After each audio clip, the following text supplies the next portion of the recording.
रात गहरी थी, आसमान काला था और अचानक इतनी जोर की बारिश शुरू हुई कि रास्ता दिखाई देना मुश्किल हो गया। भीगा हुआ, कांपता हुआ और उसके पास न छतरी थी न टॉर्च।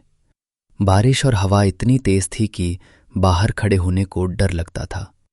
घर जाने को देर हो रही थी। वो बुदबुदाया, अगर जंगल से निकल गया तो जल्दी घर पहुंच जाऊंगा। थोड़ी देर के बाद बारिश कम हुई और थोड़ा आगे बढ़ा ही था कि बस्ती पर एक बुजुर्ग आदमी ने आवाज लगाई। है बेटा, मेरी बात सुन। जंगल में से मत जा। वहां उस पुराने पेड़ के पास कुछ रहता है। आवाज में चेतावनी भी थी, डर भी, पर लड़के को जल्दी थी।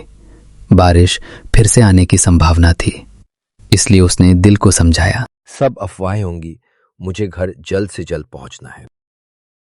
जंगल वैसा नहीं था जैसा उसने सोचा था। अंदर कदम रखते ही बारिश गायब, हवा थम गई। बस घना कोहरा चारों ओर।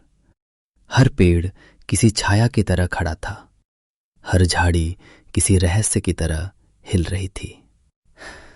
और वो बिना पीछे मुड़कर देखे जंगल में से जाता है।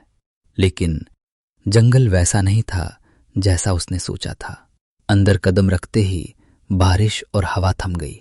बस घना कोहरा चारों ओर। हर पेड़ किसी छाया की तरह खड़ा था, हर झाड़ी किसी पर्वत की तरह थम गई थी।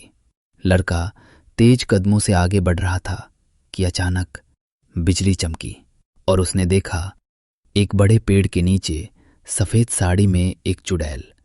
डरावना चेहरा, लंबे भीगे बाल और जमीन को बिना छुए हवा में तैरती हुई।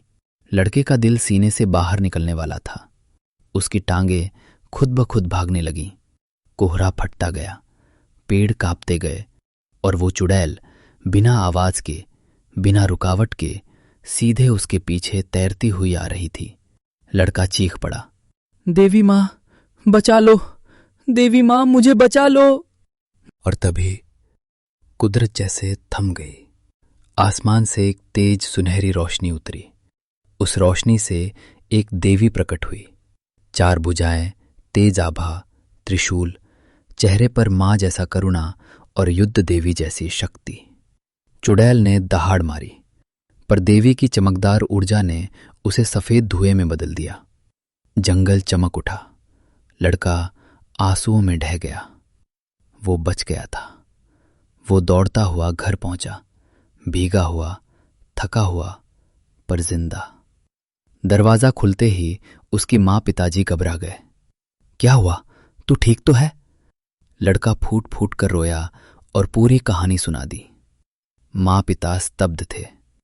फिर तुरंत वो तीनों ने मन ही मन में देवी का धन्यवाद किया और मां ने बेटे को कसकर गले से लगा लिया। पिता ने उसके सिर पर हाथ रखा। तीनों रो रहे थे, डर से नहीं, बच जाने की राहत से।